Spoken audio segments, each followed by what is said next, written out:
du Parti Socialiste vraiment pour un désaccord politique. Et ensuite, pourquoi je suis pas rentrée dans les autres? Parce que je pense que je suis devenue un peu allergique, quoi. C'est dur de dire ça parce que c'est hyper dur pour les copains qui y sont et qui se battent et qui, franchement, j'admire. Mais en fait, maintenant, quand je rentre dans une réunion politique, et j'en ai fait quelques-unes depuis que j'ai quitté le Parti Socialiste, j'ai fait des réunions à l'appel du Front de Gauche, à l'appel du syndicaliste, à l'appel... Mais j'ai envie de prendre les gens, les secouer, dire mais dis juste ce que tu penses.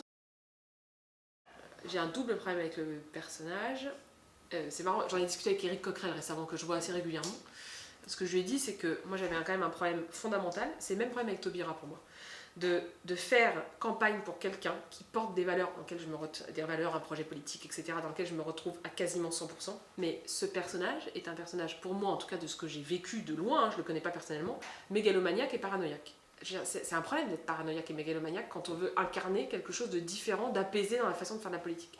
Et puis j'ai un deuxième problème, c'est ce que j'ai dit d'ailleurs à Coquerel tel quel, c'est que si ce monsieur veut être président de la République, il doit trouver la force nécessaire pour rassembler la gauche. Or, il fait tout le contraire. C'est pareil pour Taubira, par exemple. Taubira, bon, elle est restée très longtemps quand même au gouvernement, mais bon, je serais prête à me dire, ok, je me mets en campagne avec elle. Mais dans les témoignages que j'ai de la façon dont elle traite ses collaborateurs et ses collaboratrices, comment est-ce qu'on peut incarner la gauche en maltraitant ses salariés? Ce n'est juste pas possible. En fait, il y a un problème, quoi.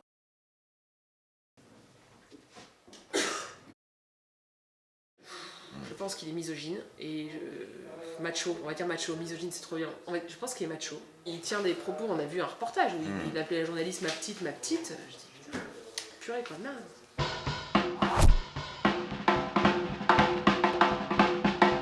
Si on enlève tous ceux qui maltraitent leur entourage, tous ceux qui sont machos, tous ceux qui sont mégalos et parano, vous allez me dire, il restera plus grand monde pour faire de la politique.